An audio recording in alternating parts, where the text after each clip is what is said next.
పిఠాపురంలో జనసేన టీడీపీ మధ్య గ్యాప్ పెరుగుతుందా? ఆ ఇద్దరి మాటలే వర్మను హర్ట్ చేశాయా? వార్ వన్ సైడ్ అనేలా వర్మ ప్రవర్తిస్తున్నాడా? టీడీపీ లీడర్ మాటలో పవన్ ఇరుకున పడబోతున్నారా? మాజీ ఎమ్మెల్యే చేసిన ఆరోపణలు నిజం కాబోతున్నాయా? పిఠాపురాన్ని పవన్ వదిలిపోనున్నారా?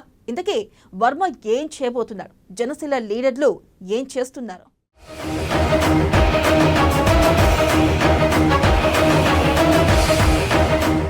పిఠాపురంలో జనసేన వర్సెస్ టీడీపీ. జనసేన నేతలతో వర్మకు విభేదాలు, మిత్రపక్షంపైనే వర్మ విమర్శలు, మహానాడులో వర్మకు ప్రాధాన్యత, వర్మను ఇబ్బంది పెట్టేలా నాగబాబు నాదెండ్ల మాటలు.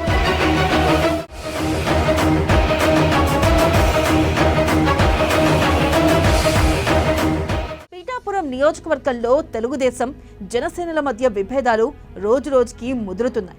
అక్కడ టీడీపీ నేతలకు జనసేన నేతలకు మధ్య పొసగడం లేదు.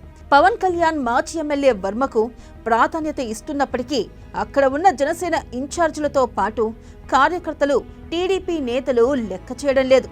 కనీసం ప్రభుత్వ కార్యక్రమాలకు కూడా ఆహ్వానాలు ఉండడం లేదు. దీంతో జనసేన నేతల పర్యటనలో టీడీపీ నేతలు జై వర్మ, జై జై టీడీపీ అన్న నినాదాలు పెద్ద ఎత్తున వినిపిస్తున్నాయి. నాగబాబు పర్యటించినప్పుడు కూడా ఇవే నినాదాలు వినిపించాయి.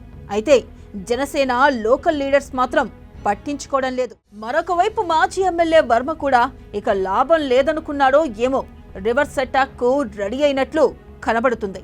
ఇటు కూటమి ధర్మానికి తూట్లు పడకుండానే జనసేన నేతలను ఇరుకున పడేలా ఆయన చేస్తున్న కామెంట్స్ వైరల్ గా మారుతున్నాయి. పిఠాపురం నియోజకవర్గంలో ఇసుక దోపిడీ కొనసాగుతుందని తెలిపారు.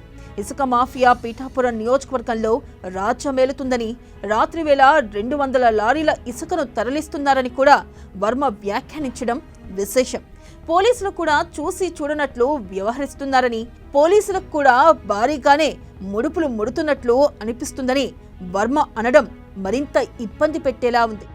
వాళ్ళు వ్యాపారం కోసం పార్టీలోకి వచ్చి ఈరోజు మళ్ళీ ఇక్కడ కంటిన్యూగా అదే కార్యక్రమం, అదే మనుషులు, అదే సిస్టమ్, అదే మిషన్లు, అదే లారీలు వచ్చి ఇటు కూటమి ప్రభుత్వానికి చెడ్డ పేరు వచ్చే విధంగా రాత్రులు 11ంటికి మొదలెట్టి రోజుకి 200 నుంచి 300 లారీలు కొడుతున్నారు. పైపొచ్చి ఏం చెప్తున్నారంటే నాయకుల పేర్లు చెప్తున్నారు. ఇక్కడ నేను ఎలా చెప్తున్నాను, తెలుగుదేశం పార్టీ నుంచి అధికారులు కూడా చెప్తున్నాను, ఎక్కడ కూడా తెలుగుదేశం పార్టీ ఒక చెంచాడు మట్టి కానీ ఎక్కడ తప్పుడు పని కానీ ఎక్కడ కూడా చేసే పరిస్థితి లేదు, చేయదు కూడా. అది మీరు నమ్మవలసిన అవసరం లేదు. ఎవడన్నా చెప్తే మాకు ఫోన్ చేయండి. ఈ విధంగా వీళ్ళు ఈ ఇసుక మాఫియాని బొండి ఇసుకని చేయడం వలన కూటమిలో అన్ని పార్టీలకు కూడా చెడ్డ పేరు వస్తుంది. వీళ్ళు ఏదైతే ముసుగులో వైసీపీ నుంచి మళ్ళీ వేరే పార్టీ ముసుగులో వచ్చి సేమ్ తప్పుడు పనులు, అరాచకాలు, ఇసుక మాఫియా అరాచకాలు కంటిన్యూ అవుతున్నాయి.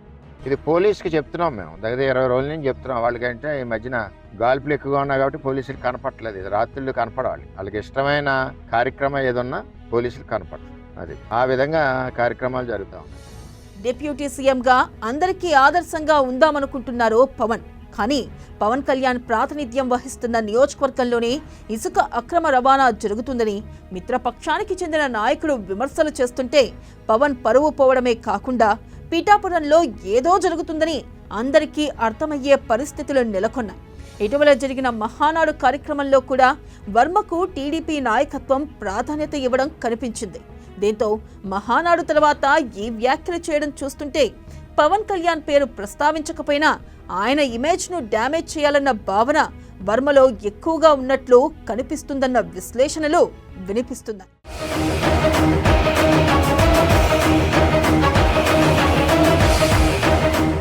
ఇక మరోవైపు వర్మ సీనియర్ నేత కాదనే కామెంట్స్ వినిపిస్తున్నాయి. ఆయన ఏం మాట్లాడితే దాని పర్యవసనాలు ఎలా ఉంటాయో అందరికీ తెలుస్తుంది. కానీ గతంలో నాగబాబు జనసేన ఆవిర్భావ దినోత్సవంలో చేసిన వ్యాఖ్యలు వర్మను ఇబ్బంది పెట్టేవిగా ఉన్నాయి. అలాగే నాదెండ్ల మనోహర్ కూడా పిఠాపురం పవన్ కళ్యాణ్ అడ్డానడం వర్మ ఈగోను దెబ్బతీసిందంటున్నారు.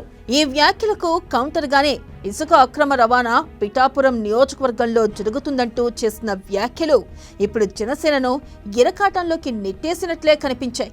ఇసుక అక్రమ రవాణాను తన సొంత నియోజకవర్గంలోనే అరికట్టేంత పట్టు పవన్ కు లేదా అని సోషల్ మీడియాలో ప్రశ్నిస్తున్నారు.